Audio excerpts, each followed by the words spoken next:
Hello student, आज के lecture में हम स्टार्ट करेंगे डायरेक्शन कोसाइन ऑफ वेक्टर्स। ठीक है, उससे रिलेटेड क्वेश्चन भी सॉल्व कराएंगे। ठीक, तो बात करते हैं वेक्टर्स का डायरेक्शन कोसाइन कैसे कैलकुलेट किया जाता है। तो स्टूडेंट, सबसे पहले हम एक्स वाई जेड प्लेन बनाते हैं, मतलब थ्री डायमेंशनल प्लेन बनाते हैं। थ्री डायमेंशनल प्लेन और उसमें हम वेक्टर के डायरेक्शन कोसाइन का जिक्र करते हैं। तो देखो,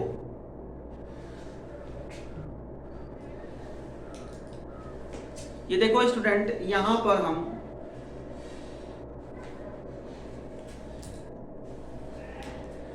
ये आपका एक्सिस है,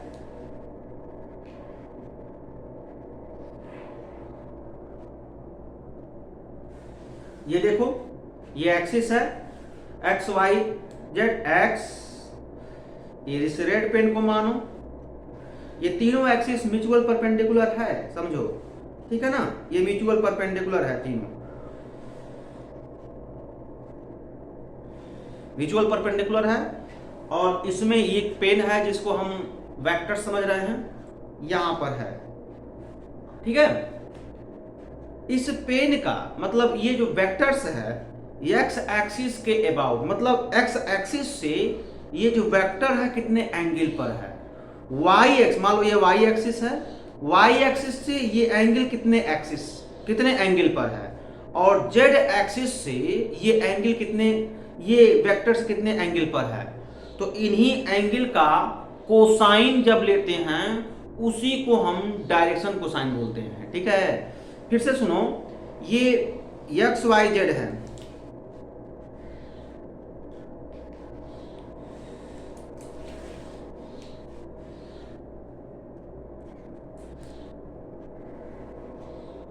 ये पेन है।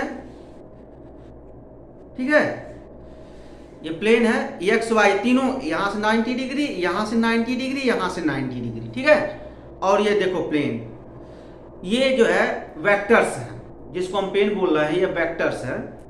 इस पेन का मतलब इस वेक्टर्स का एक्स एक्सिस के साथ कितने एंगल पर है, मान लो अल्फा एंगल पर है। वाई एक्सिस के साथ मान लो ये बीटा एंगल पर है, ये जो वेक्टर्स हैं। और ये जेड एक्सिस है, जेड एक्सिस के साथ ये गामा एंगल पर है। ठीक है, तो अब इन्हीं एंगल का जब कोसाइन ले लेते हैं तो इस वेक्टर्स का डायरेक्शन कोसाइन फाइंड हो जाता है। ठीक है, मतलब जो डायरेक्शन कोसाइन है वो वेक्टर का सिचुएशन बताता है कि एक्स एक्सिस, वाई एक्सिस और जेड एक्सिस से कितने इंक्लिनेशन पर ये जो वेक्टर हैं ये सिचुएटेड है, स्थित है। ठीक है, ये मतलब होता है डायरेक्शन कोसाइन का मतलब। तो इस तरीके से मान लो ये अल्फा एंगल पर है, सॉरी ये अल्फा एंगल पर है, और ये बीटा एंगल पर है, और ये गामा एंगल पर है। तो कास अल्फा, कास बीटा, कास गामा, जिसको डिनोट करते हैं LMN, इसी LMN को इस वेक्टर्स का डायरेक्शन कोसाइन बोलते हैं। ओके स्टूडेंट, अब इसी का स्टडी हम यहाँ करते हैं। एक्चुअली में ये थ्री डायमेंशनल फिगर है जो यहाँ पर बन नहीं पाता है, तो मैंने यहाँ पर आपको इमेजिन करा दिया। ये थ्री डायमेंशनल प्लेन है, मतलब थ्री डायमेंशनल प्लेन में हम कोई वेक्टर कंसीडर करते हैं और उसके हम DC की बात करते हैं, मीन्स डायरेक्शन कोसाइन की बात करते हैं। तो चलो अब यहाँ वही फिगर हम बनाते हैं, यहाँ पर ट्रेस करते हैं।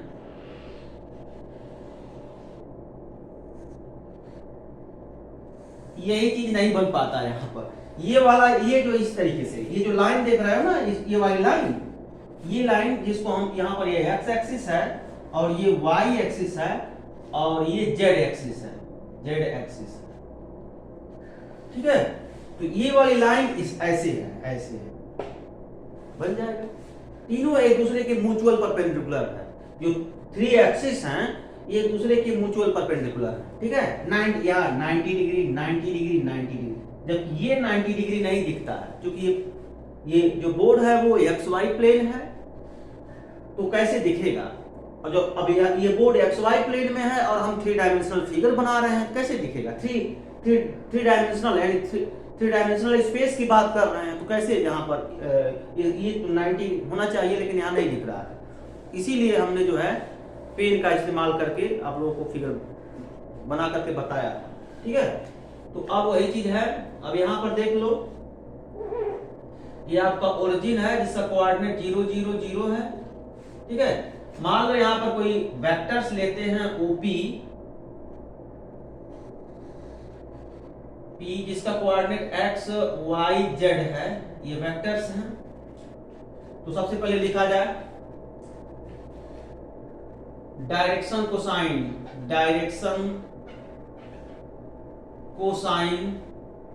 Cosine of vectors OP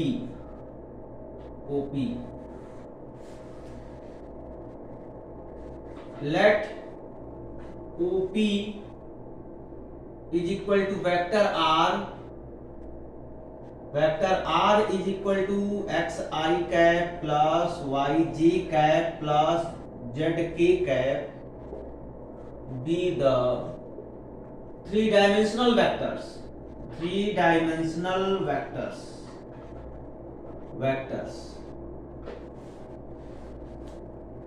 make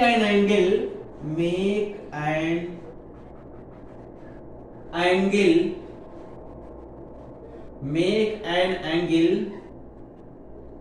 angle alpha, beta and gamma about x, y and z axis respectively.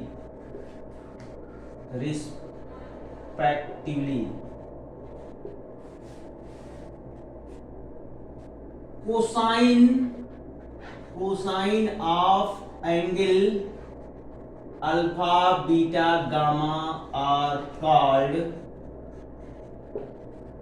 direction cosine of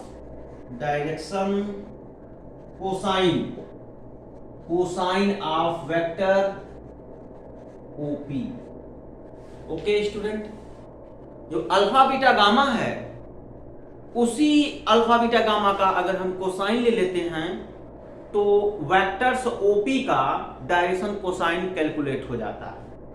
ठीक है, it is denoted by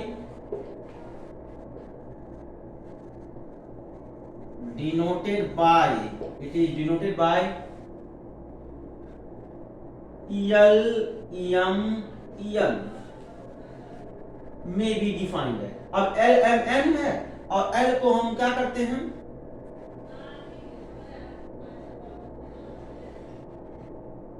that is L equal to cos alpha हो गया, M equal to cos beta हो गया, N equal to cos gamma हो गया।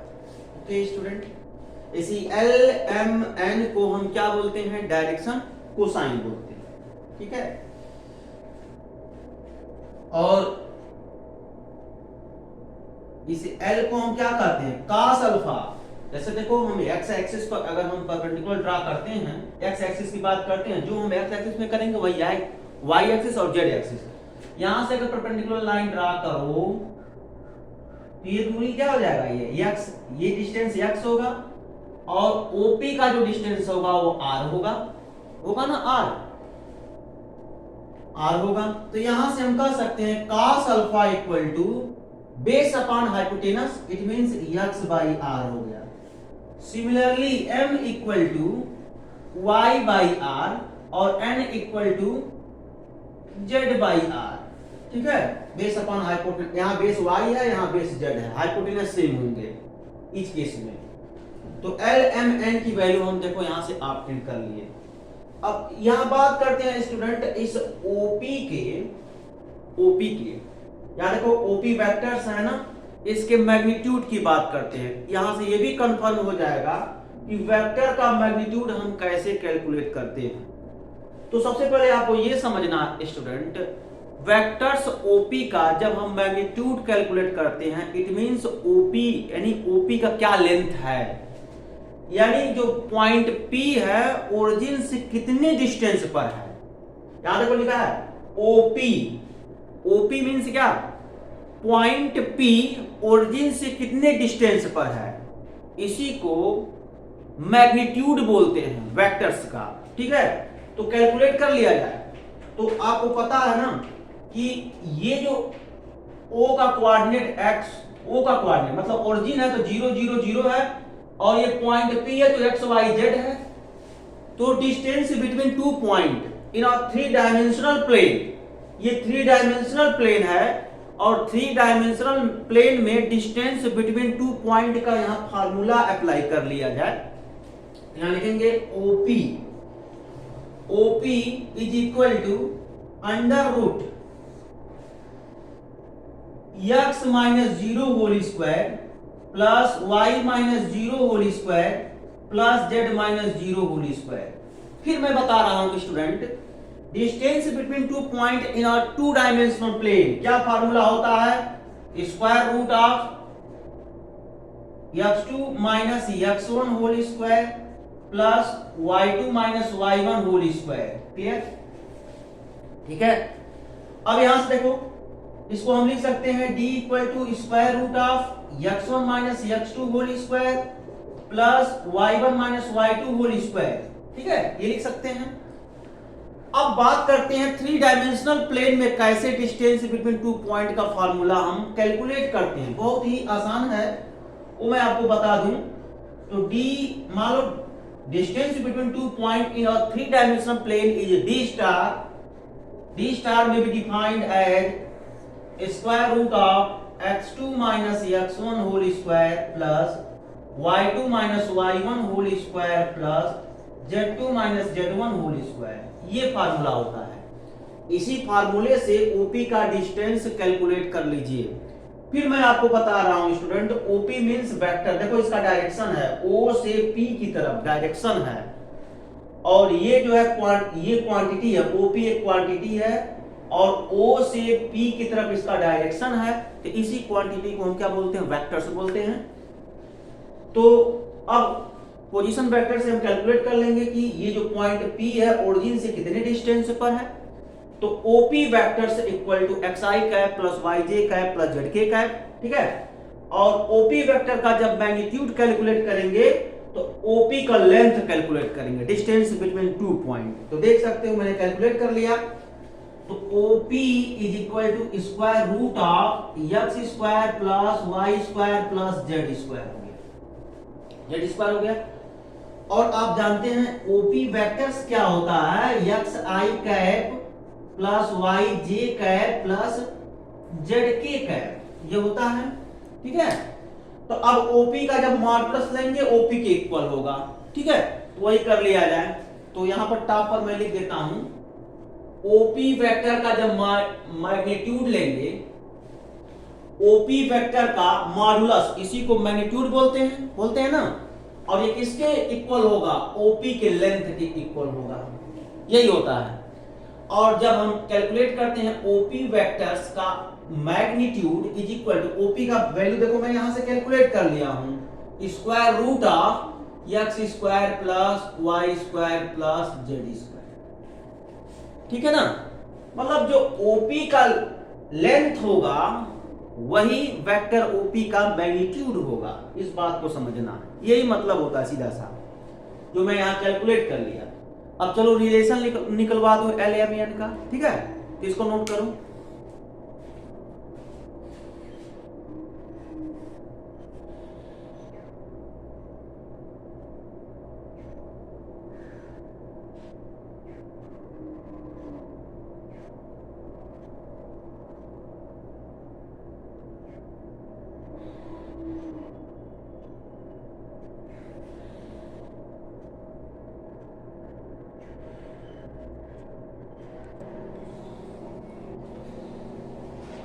अब relation देख लिया जाए LMN में।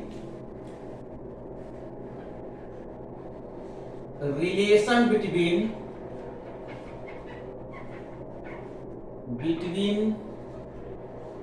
L, M and N।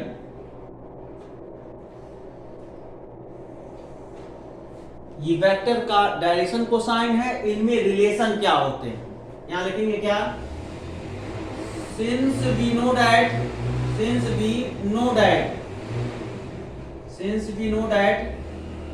L equal to cos alpha,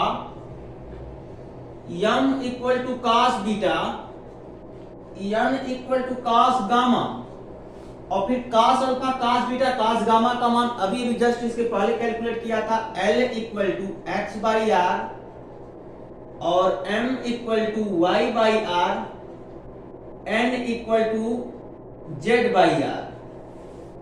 अगर आप चाहो तो यहां थोड़ा इंडिकेट कर लो, cos alpha x by r, cos beta y by r, cos gamma z by r, ठीक है ना, ऐसे हम इंडिकेट कर लिए। cos alpha, cos beta, cos gamma को रिप्लेस कर देंगे x by r, y by are, z by r से।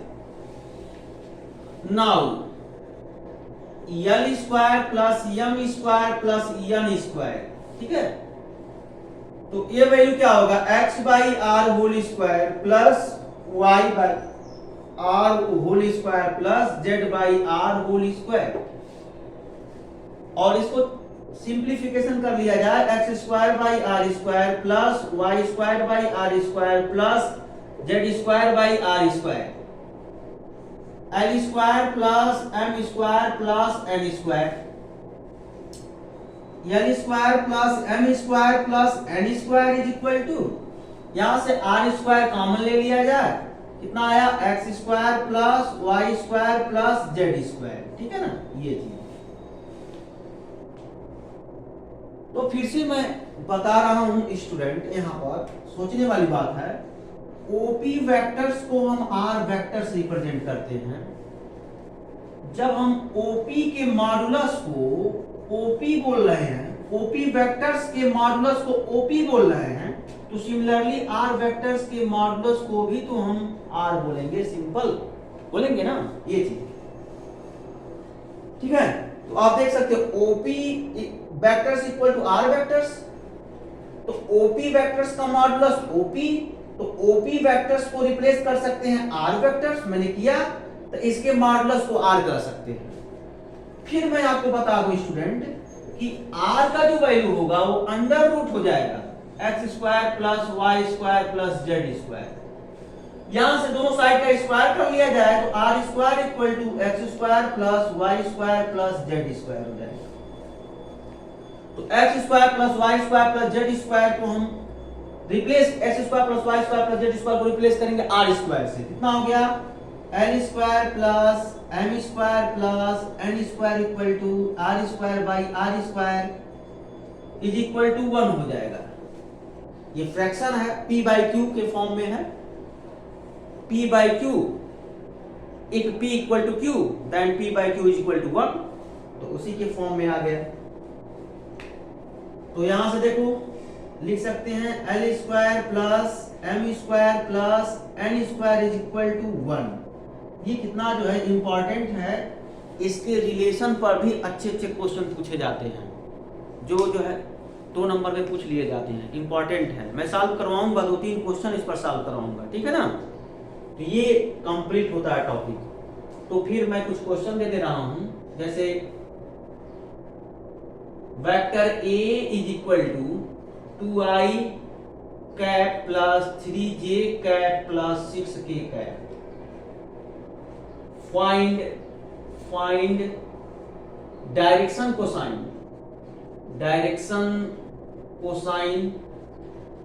कोसाइन ऑफ वेक्टर्स A, ठीक है। अब मान लो वहीं पर वेक्टर B है, i cap plus j cap minus k cap कर दिया, तो find direction cosine of vectors B, ठीक है। ये हो एक क्वेश्चन मैं वैसे बता दे रहा हूं स्टूडेंट, मान लो ये वेक्टर्स है, दिस इज ए वेक्टर्स, ठीक है। ये जो वेक्टर्स है x axis, y axis and z axis के साथ इक्वल इंक्लिनेशन पर है, इट मीन्स 45 डिग्री पर है, तो इस वेक्टर्स का डायरेक्शन कोसाइन कैलकुलेट कीजिए। ठीक है, तो करिएगा, कैलकुलेट जरूर करिएगा। अब हम नेक्स्ट लेक्चर में कुछ डायरेक्शन कोसाइन पर क्वेश्चन सॉल्व कराएंगे। Okay student, thank you so much.